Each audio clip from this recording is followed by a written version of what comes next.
আসসালামু আলাইকুম। মামুর জোরের পক্ষ থেকে আমি সাইফ আপনাদের সবাইকে স্বাগত জানাচ্ছি ওয়ার্ডপ্রেস থিম কাস্টমাইজেশন সেশনের আজকের পর্বে। গত পর্বে আমরা এলিমেন্টর কিভাবে ইনস্টল দিতে পারি এবং এলিমেন্টর নিয়ে কিভাবে কাজ করতে পারি সেটার কিছু বেসিক ধারণা পেয়েছিলাম আমরা।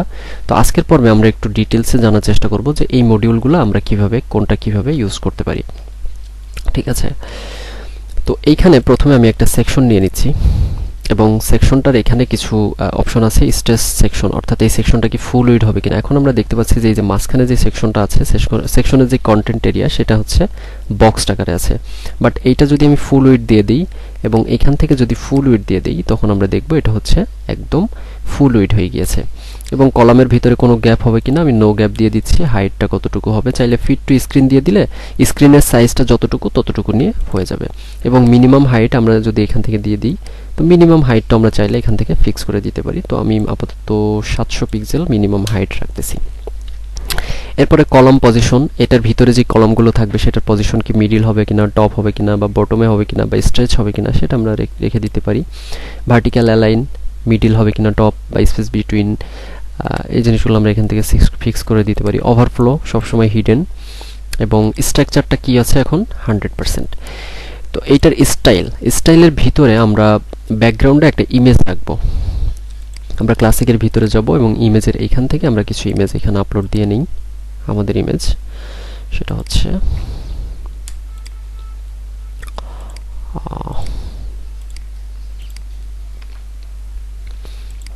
সাপোজ এই ইমেজটা আমরা ব্যাকগ্রাউন্ডে সেট করে রাখবো এবং ইমেজের পজিশন হবে হচ্ছে সেন্টার, অ্যাটাচমেন্ট হবে হচ্ছে ফিক্সড ডিফল্ট, এবং রিপিট হবে নো রিপিট, এবং কভার।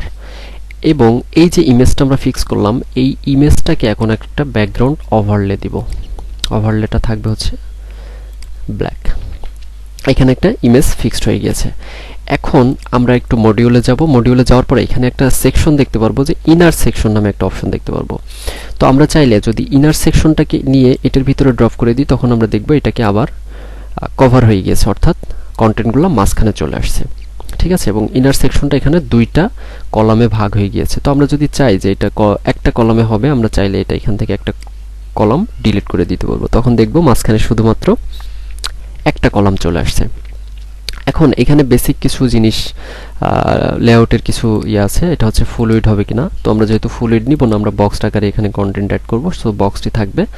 এবং এখানে আমরা যদি চাই যে আরও কোনো কলাম অ্যাড করতে, আমরা এখানে এখন আপাতত দুইটা আছে, আমরা যদি আরও চাই এখানে তিনটা, এখান থেকে ডুপ্লিকেট করলে চারটা, এভাবে আমরা এখান থেকে ডুপ্লিকেট করতে পারি। অর্থাৎ এই কলামের ওপরে যে অপশনটা আছে এখানে এসে ক্লিক করলে এখানে ডুপ্লিকেট যে অপশন পাবো সেটা, এবং এডিট কলামে গেলে এই কলামের এডিট অপশনগুলো আমরা এই পাশে দেখতে পারবো।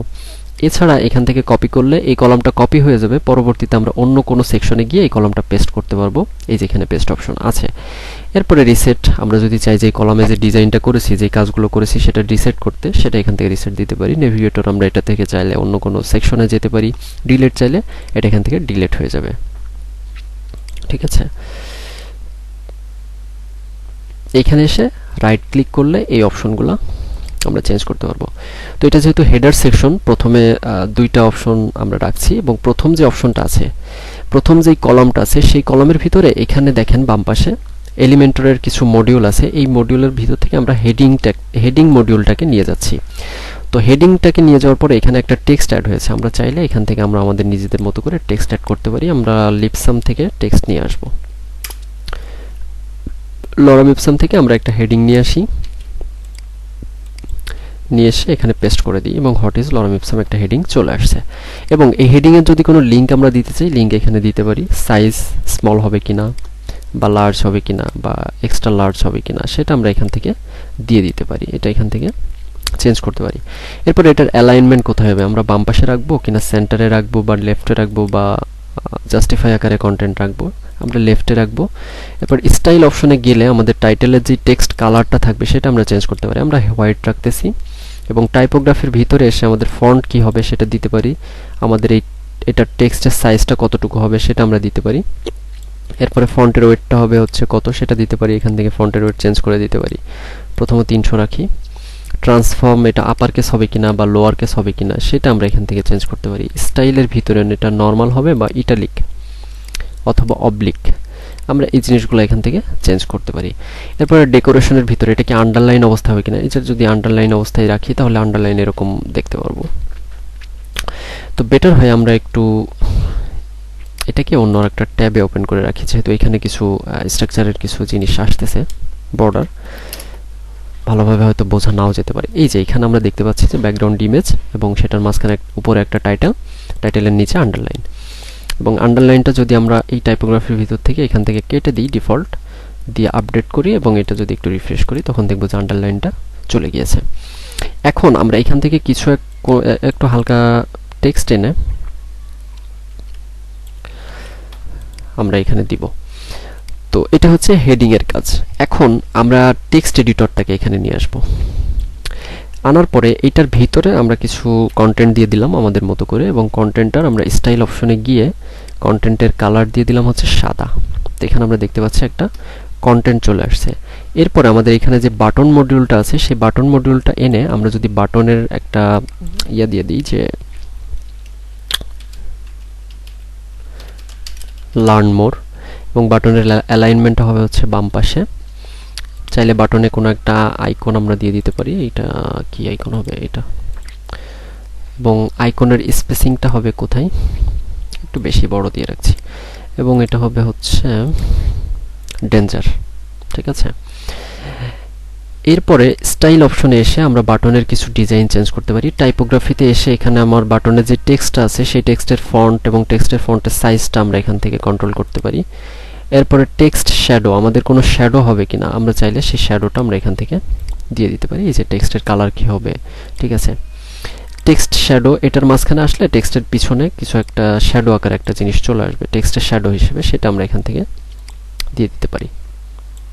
এই যে দেখেন টেক্সটের নিচে চেঞ্জ হচ্ছে, এই যে হালকা একটু শ্যাডো চলে আসছে, ঠিক আছে। তো এটা আমরা টেক্সট শ্যাডোর ভিতর থেকে চেঞ্জ করতে পারি। এরপরে যেটা আসছে সেটা হচ্ছে টেক্সটের কালার, অর্থাৎ আমরা ডিজাইন সেকশনে আমরা যখন বাটন ডিজাইন করতাম তখন দেখতাম না যে হোভার দিলে বাটনের কালার চেঞ্জ হয়ে যেত, বাটনের টেক্সট কালার চেঞ্জ হয়ে যেত, বাটনের ব্যাকগ্রাউন্ড কালার চেঞ্জ হয়ে যেত, বাটনটাকে আমরা বিভিন্ন ট্রানজিশন ইফেক্ট দিতাম, ঠিক আছে। সেই জিনিসগুলো আমরা এখান থেকে কন্ট্রোল করতে পারি। সেটা হচ্ছে টেক্সট কালার, প্রথম অবস্থায় টেক্সট কালার থাকবে হচ্ছে হোয়াইট, এবং টেক্সট শ্যাডো থাকবে হচ্ছে ব্ল্যাক, ঠিক আছে। এই যে ব্ল্যাকে কিছু একটা চলে আসছে, এবং এই বাটনটাকে যখন হোভার করা হবে তখন ব্যাকগ্রাউন্ডের কালার চলে আসবে হচ্ছে এরকম, এবং টেক্সটের কালার হয়ে যাবে হচ্ছে ব্ল্যাক। এই যে এখন কিন্তু খুব সুন্দরভাবে চলে আসছে। তো টেক্সটের কালার হোভার অবস্থায় আমার মনে হয় সাদা রাখাটাই বেটার। হ্যাঁ, সাদা এখন চলে আসছে। এখন এই জিনিসটা আরও ভালোভাবে বুঝতে আমরা আপডেট দিই, আপডেট দিয়ে আমরা আমাদের এই পেজটা একটু রিফ্রেশ দিই। আমরা দেখতে পাচ্ছি যে এখানে আমাদের যে টেক্সটগুলো আমরা অ্যাড করেছিলাম সেই টেক্সটগুলো কিন্তু চলে আসছে, এবং আমরা বাটনে যদি এখন হোভার করি দেখতে পাচ্ছি যে ব্যাকগ্রাউন্ড কালার চেঞ্জ হয়ে যাচ্ছে, ঠিক আছে। তো এইভাবে আমরা এলিমেন্টর দিয়ে খুব সহজেই আমরা একটা ওয়েবসাইট ডিজাইন করতে পারি। তো এখন আমরা যদি একটু অ্যাডভান্স অপশনে যাই, অ্যাডভান্স অপশনটা এটা হচ্ছে অলমোস্ট সব মডিউলের জন্যই সেম। অ্যাডভান্স অপশনের ভিতরে শুধুমাত্র মার্জিন, প্যাডিং, জেড ইন্ডেক্স, ক্লাসের আইডি বা সিএসএস ক্লাস, মোশন ইফেক্ট, এই অপশনগুলো থাকে। তো আমরা একটার পর একটা দেখি। আমরা যদি এখানে মার্জিনটা একটু বাড়াই দিই, এখন আছে হচ্ছে বাটনের অ্যাডভান্স অপশনে। বাটনের অ্যাডভান্স অপশনে যদি মার্জিনটা একটু বাড়াই দিই, এটা হচ্ছে লিঙ্ক। এই লিঙ্কটা আমরা আনচেক অবস্থায় দিলে সবগুলোতে আলাদা আলাদা করে দিতে পারবো, বাট আমরা যদি লিঙ্কটাতে সিলেক্ট করে দিই তাহলে এখানে যদি আমরা চেঞ্জ করি তখন দেখব যে সবগুলোতেই এখানে সবগুলোতে চেঞ্জ হয়ে যাচ্ছে। তো আমরা হচ্ছে লিঙ্কটাকে এখান থেকে আনচেক অবস্থায় দিয়ে তারপরে টপ থেকে আমরা এটাকে মার্জিন দিব 50। তখন দেখব যে এই বাটনটা কিন্তু ওপর থেকে 50 পিক্সেল সরে আসছে, মার্জিন নিয়ে নিয়েছে। প্যাডিংটা অলমোস্ট সেম।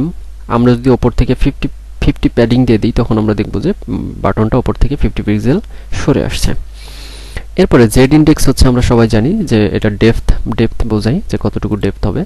সিএসএস আইডি, আমরা এখানে কোনো আইডি অ্যাসাইন করে সেই আইডিটা ধরে পরবর্তীতে কাস্টম সিএসএস দিয়ে তারপর আমরা ডিজাইন চেঞ্জ করতে পারি।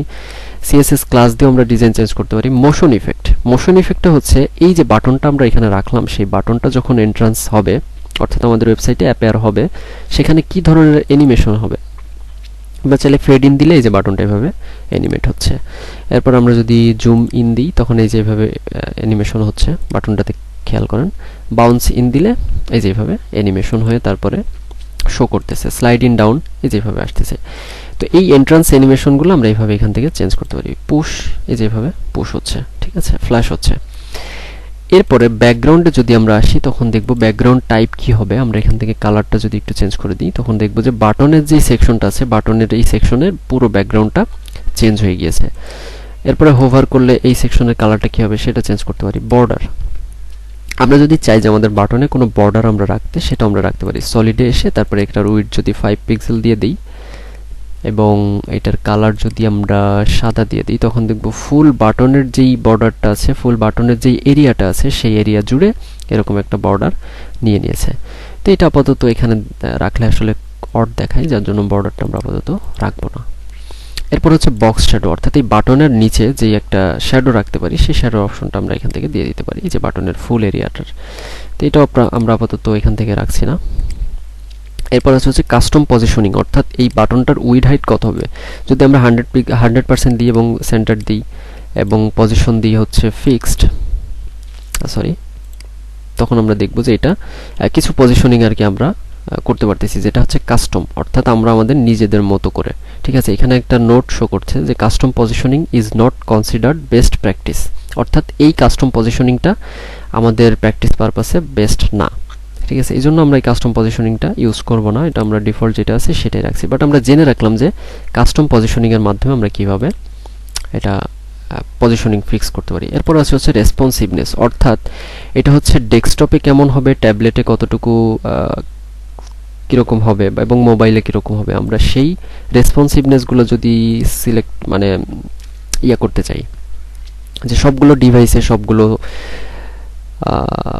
ডিসপ্লেতে এটা অ্যাডজাস্ট হবে কিনা, সেই রেসপন্সিভনেস যদি আমরা ফিক্স করতে চাই সিম্পলি এখান থেকে এগুলো চেক করে দিব। এরপর একটা অপশন আছে সেটা হচ্ছে কাস্টম সিএসএস। তো এলিমেন্টরে কাস্টম সিএসএস এটা হচ্ছে প্রো ভার্সনে আর কি এরা অ্যালাউ করে, বাট ফ্রি ভার্সনে এটার কাস্টম সিএসএস দেওয়ার অপশন নাই। তো এটা আপাতত এরকমই রাখছি। এরপরে আমরা এখানে দেখছিলাম যে দুইটা কলাম নিয়েছিলাম, তাই না? আমরা যদি একটা কলাম এখান থেকে ডিলিট করে দিই তখন দেখব যে এই কলামটা একদম ফার্স্ট টু লাস্ট নিয়ে নিয়েছে। তো আমরা এখানে আর একটা কলাম ডুপ্লিকেট করে এরপরে এটার ভিতর থেকে এগুলো সব ডিলিট করে দিই। আগে যেহেতু এখানে দুইটা কলাম ছিল, এখন আমরা চাচ্ছি যে এই কলামের ভিতরে এই ইমেজের ওপরে এখানে আর একটা ইমেজ থাকবে। সেটার জন্য এলিমেন্টরে একটা মডিউল আছে সেটা হচ্ছে ইমেজ মডিউল। আমরা যদি এটা এখান থেকে ড্রাগ অ্যান্ড ড্রপ করে এটার মধ্যে এনে ছেড়ে দিই তখন এখানে একটা ইমেজ দেওয়ার অপশন পাবো। আমরা সিম্পলি আমাদের কোম্পানির লোগোটা যদি এখানে দিয়ে দিই আমরা দেখতে পারবো এখানে লোগোটা চলে আসছে। ঠিক আছে, তো এই হচ্ছে এলিমেন্টরের বেসিক কিছু মডিউলস নিয়ে কাজ। আমরা নেক্সট পর্বে আরও যে মডিউলসগুলো আছে সেগুলো নিয়ে আমরা ডিটেলসে আলোচনা করব। তো এই পর্যন্ত সবাইকে ধন্যবাদ।